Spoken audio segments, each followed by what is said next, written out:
In this video, I want to talk about a problem that I've been dealing with in Windows 11 that I am hoping it's just me, but I figured I would make a video in case those poor souls that could be dealing with this problem, you go online and you look for solutions, but you're not really finding the solution that works for you. So my problem is that the information here are not there. Apparently Windows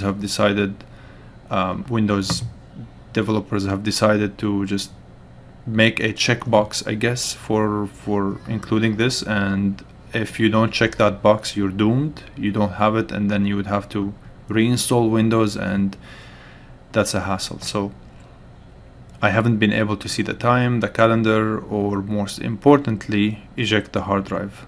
So I'm making this video specifically for the hard drive because it's pretty annoying. It could be damaging if you just unplug your hard drive and you need a solution.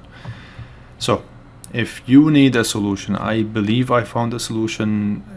It looks ridiculous and it's not really how it's supposed to be, but I figured I'll make this video for anyone who might benefit from it. So how do you eject your hard drive? If you type in Windows U, it's going to prompt you into the accessibility. You click on System, you go into Storage.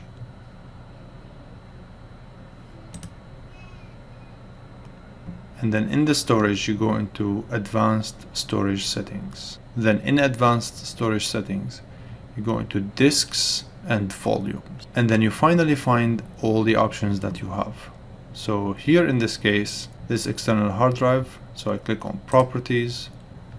It's currently offline because I turned it offline. You can bring it online and it's as if you have just injected it into the computer. You close this and you take offline, and now it's offline, and now you can eject it safely, supposedly. I think this at least guarantees that it's not running and it should be able to be ejected out of the computer. I hope this helps.